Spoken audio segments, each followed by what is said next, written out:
Hello, hello, hello, Luzon, Visayas, Mindanao, saan mang sulok ng mundo. Nandito na naman sa harap nyo si Jeffrey Cloudy.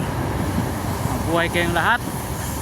Ayun, meron tayong natuklasan na trending balita sa ating bansa.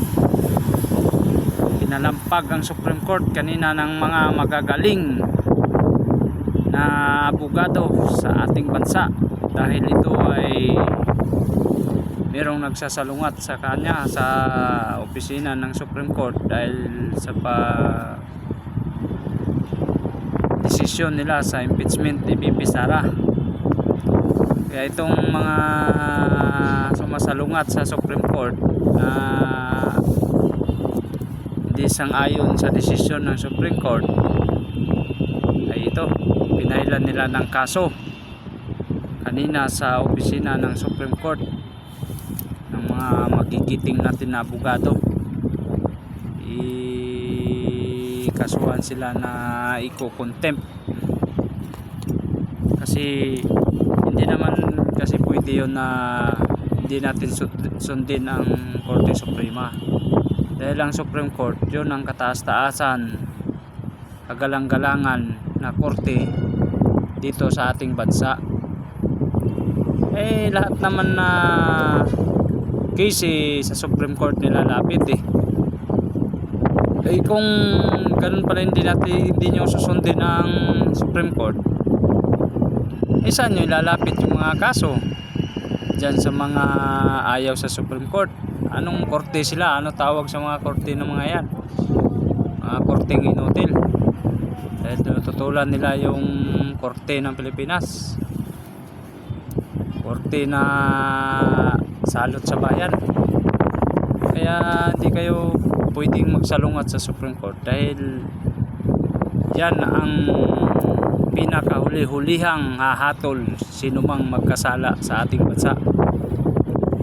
At Office of Ombudsman kasama po yan, kaya di tayo pwede magtapang-tapangan dyan at magsabi na mali ang desisyon ng Supreme Court. Siguro naman hindi naman yan nauupo yung mga tao dyan sa loob ng Supreme Court kung hindi magaling ng mga abogado yan. Dahil itong mga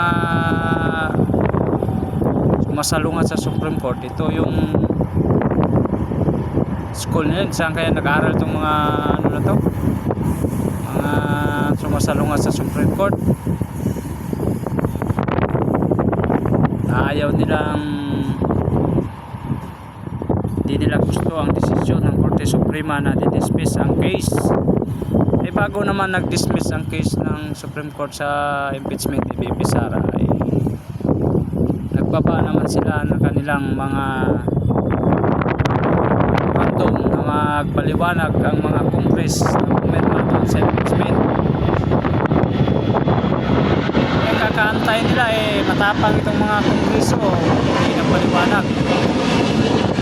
Tapos ngayon nung dinismiss ni Supreme Court ang impeachment ni VP Sara, sabihin nila hindi sila sangayon. Hindi naman kayo korte, kaya milyon Pilipino ang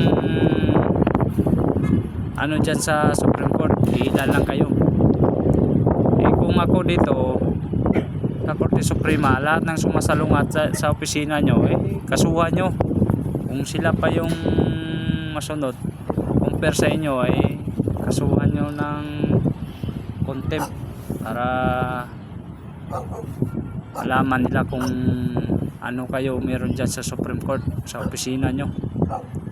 Kaya mabuhay kayong lahat. At saka bilib din ako dito kay Senator Chis dahil isa daw siyang abogado, kaya sinasang-ayunan niya yung desisyon ng Supreme Court.